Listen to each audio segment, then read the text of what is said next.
Bapak Menteri dan Bapak-Bapak Ibu yang sama kami muliakan.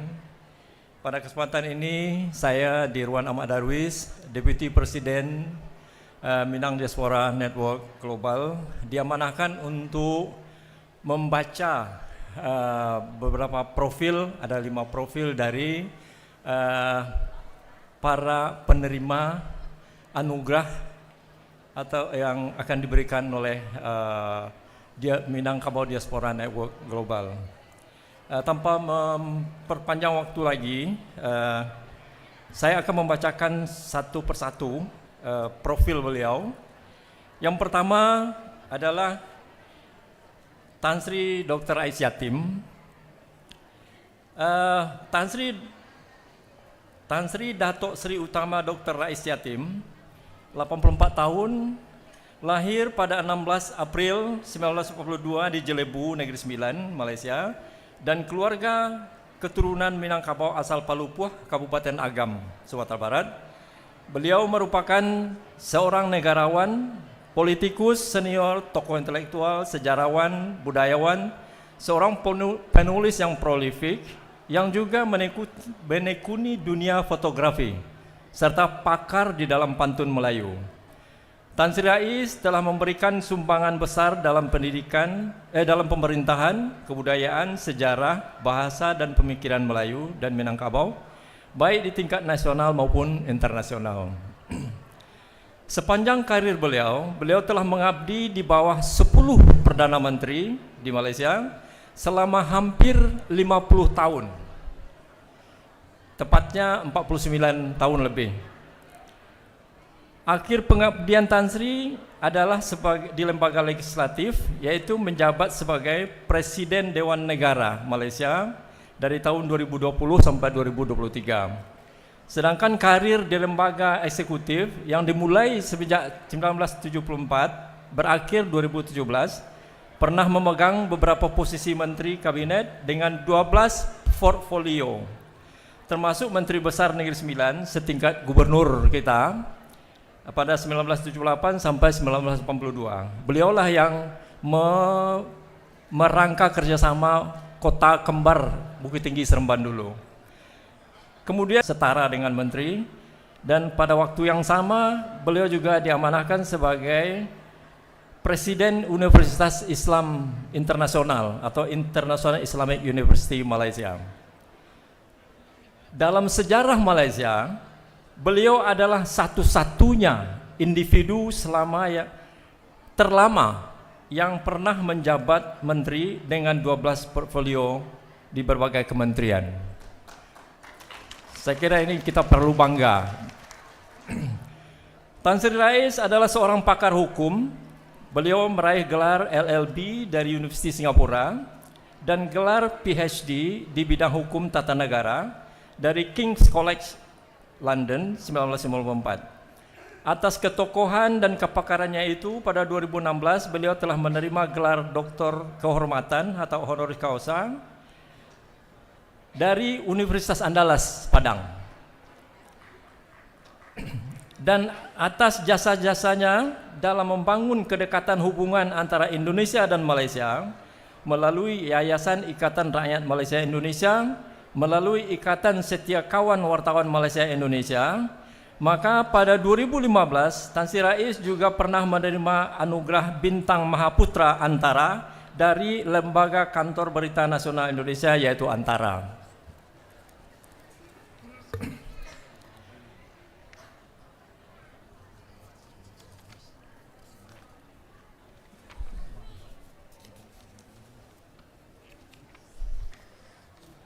Khusus dalam konteks Minangkabau, Tan Sri Ais mempunyai jati diri yang sangat kuat sebagai orang Minangkabau. Itu terlihat melalui pengetahuan dan pemahamannya yang dalam tentang Minangkabau.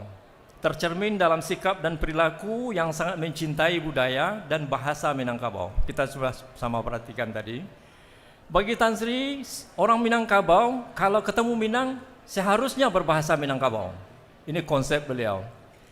Dampak positif dari sikap Tan Sri ini, hari ini kami orang Minangkabau di Malaysia bangga menjadi orang Minangkabau. kami bangga berbahasa Minangkabau karena perhatian dan kepedulian Tan Sri yang tinggi terhadap Minangkabau. Di Malaysia kami menjulukinya sebagai Mamak Gadang Urang Minangkabau. Sebagai penulis, belasan buku telah dihasilkan oleh Tan Sri.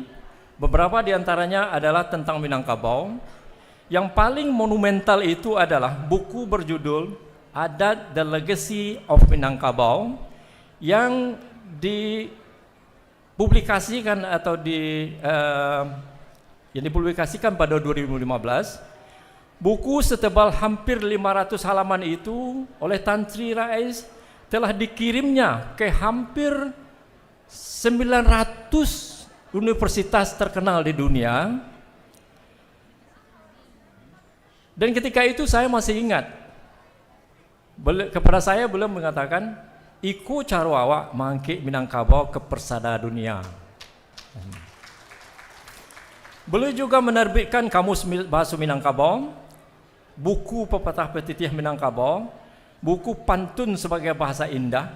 Walaupun pantun-pantun itu dalam bahasa Melayu, tetapi rohnya adalah pantun Minangkabau.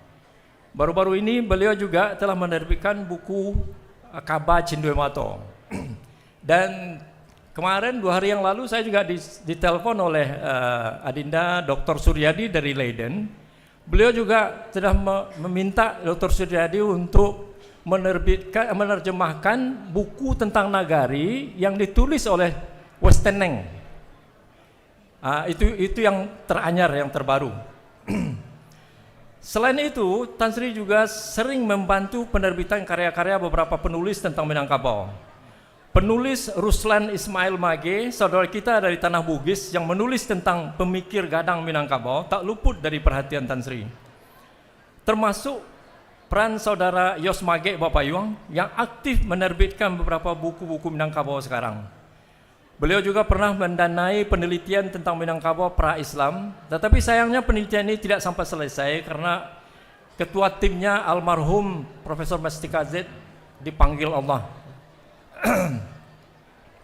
Hari ini dalam menjalani masa pensiun, Tan Sri Rais tidak benar-benar pensiun sebenarnya. Sebagai seorang pengacara atau peguam di Malaysia, beliau kembali aktif sebagai pengacara di kantor pengacara beliau sendiri. Beliau juga mendirikan Yayasan Budi, tempat berbagi pemikiran dan pengalamannya dengan berbagai kalangan. Melalui karya tulis, dukungan terhadap dunia literasi, serta perhatian besar beliau terhadap dunia kebudayaan Minangkabau, maka Tan Sri Datuk Seri Utama Dr. Rais dinilai telah berjasa dalam memperkaya khazanah intelektual serta memperkuat jati diri atau identitas budaya orang Minangkabau di tingkat nasional, regional, dan internasional. Atas dedikasi dan pengabdian beliau itu, Forum Silaturahmi Mufakat Ranah dan Rantau Minangkabau Diaspora Network Global tahun 2026 dengan penuh hormat memberikan kepada Tan Sri Rais Anugerah Mahakarya Literasi Budaya Minangkabau. Mohon maaf, agak batuk.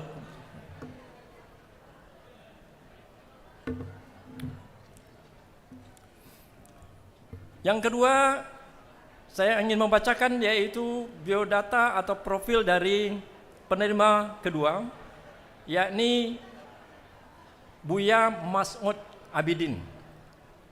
Buya Dr. Handus Haji Mas'ud Abidin, Jabar, 90 tahun, lahir pada 11 Agustus 1935 di Kota Gadang, Kabupaten Agam, Sumatera Barat. Dikenal sebagai seorang ulama, intelektual, budayawan, dan penulis Minangkabau yang sangat prolific. Dapat dikatakan sepanjang hidupnya, selain aktif berdakwah, beliau juga sangat aktif memperjuangkan penguatan adat, budaya, pendidikan, dan nilai-nilai Islam dalam kehidupan masyarakat Minangkabau. Buya Mas'ud adalah anak didik dari pahlawan nasional Haji Muhammad Nasir, seorang intelektual, ulama, dan tokoh pemikir Islam, politikus, dan juga pejuang kemerdekaan yang juga orang Minangkabau. Dalam dunia keorganisasian, Buya Mas'ud pernah menjabat sebagai Ketua Dewan Dakwah Islamiyah Indonesia, Sumatera Barat, Wakil Ketua Dewan Penasihat Majelis Ulama Indonesia Sumatera Barat, Ketua Umum Forum Kewaspadaan Dini Masyarakat Sumatera Barat, Direktur Pusat Pengkajian Islam dan Minangkabau, Ketua Umum Badan Amil Zakat Provinsi Sumatera Barat. Buya telah melahirkan puluhan berbagai karya pemikiran, tulisan dan gagasan yang berkontribusi besar dalam memperkuat falsafah adat Basandi Syarak Basandi Kitabullah, Syarak Mengatur Adat Memakai sebagai fondasi jati diri Minangkabau. Di antara buku-buku karya pemikiran beliau yakni Adat dan Syarak di Minangkabau, Implementasi Adat Basandi Syarak Basandi Kitabullah. Kedua-duanya diterbitkan oleh Pusat Pengkajian Islam Minangkabau pada 2004. Kemudian Tali Spilin Surau, Solusi untuk Bangsa, merupakan himpunan pemikiran tentang fungsi surau dalam pendidikan, pembinaan umat dan pembangunan karakter masyarakat Minangkabau. Ensiklopedi Minangkabau tahun 2005.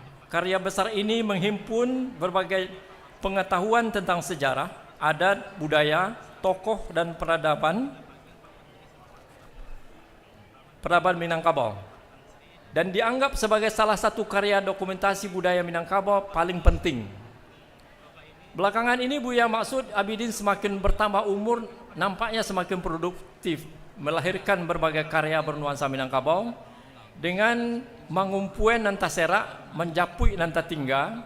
Beliau mengumpulkan berbagai bahan sejarah sehingga melahirkan buku Tambo Nagari Luhak Nantigo tahun 2023 serta Tambo Nagari Ranah dan Rantau 2023 juga. Selain aktif berdakwah dan menulis, Buya Maksud juga dikenal sebagai orang yang konsisten membina generasi muda serta mendorong pelestarian budaya dan tradisi intelektual Minangkabau. Dedikasi Buya Maksud Abidin dalam mengembangkan literasi budaya, pemikiran keislaman, dan peradaban Minangkabau menjadikan beliau sebagai salah satu tokoh penting yang dihormati di ranah dan di rantau.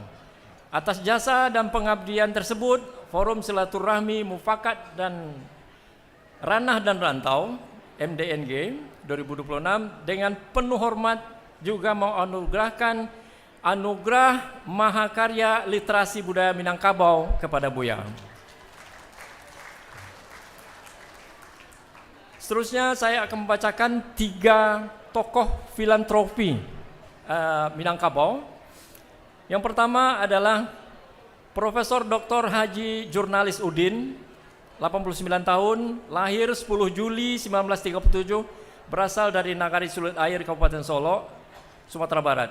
Beliau adalah seorang dokter, akademisi, dan tokoh pendidikan kedokteran terkemuka di Indonesia. Jurnalis Udin menyelesaikan pendidikan kedokterannya di Universitas Gadjah Mada pada 1965 dan merupakan seorang ahli anatomi kedokteran.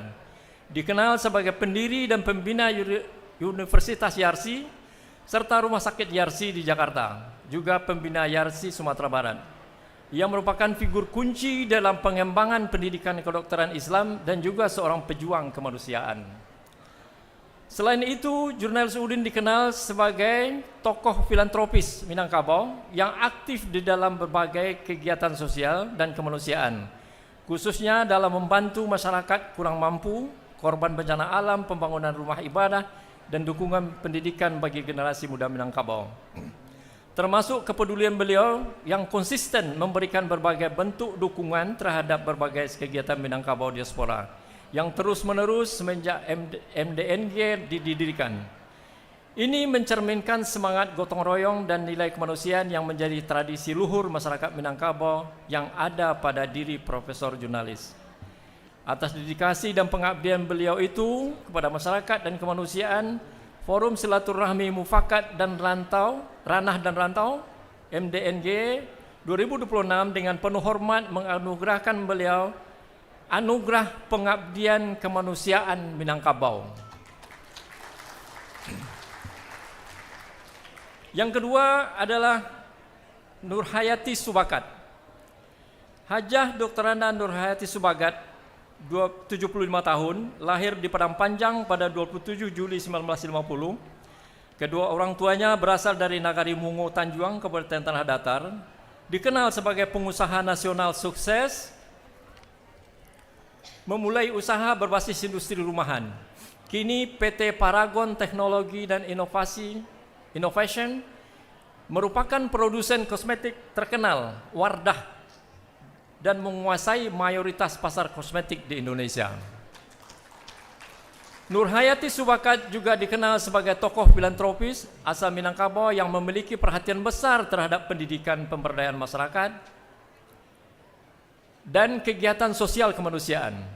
Melalui berbagai inisiatif sosial dan bantuan pendidikan, beliau telah membantu banyak generasi muda memperoleh kesempatan belajar yang lebih baik.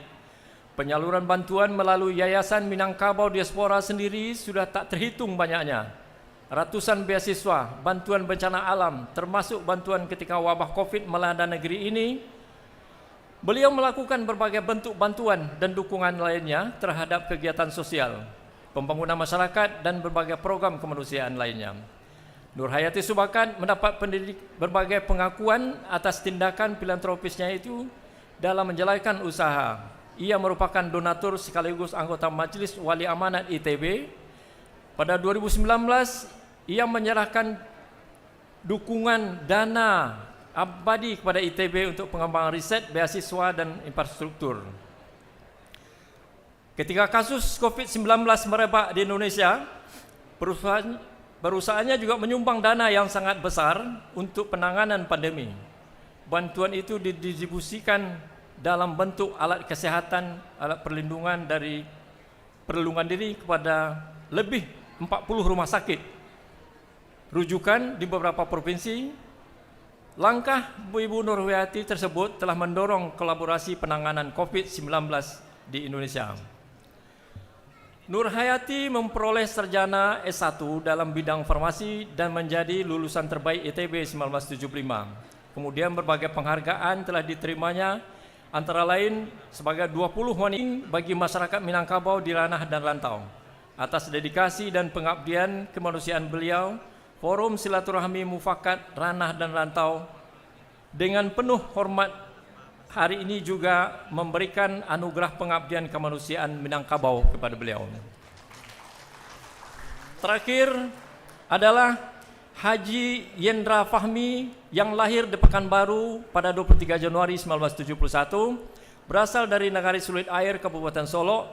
Beliau adalah seorang pengusaha sukses, pemilik grup usaha PT Indobagus Investama yang bergerak di berbagai bidang seperti pertambangan, perkebunan, dan properti yang tersebar di Jakarta, Jambi, dan Kalimantan.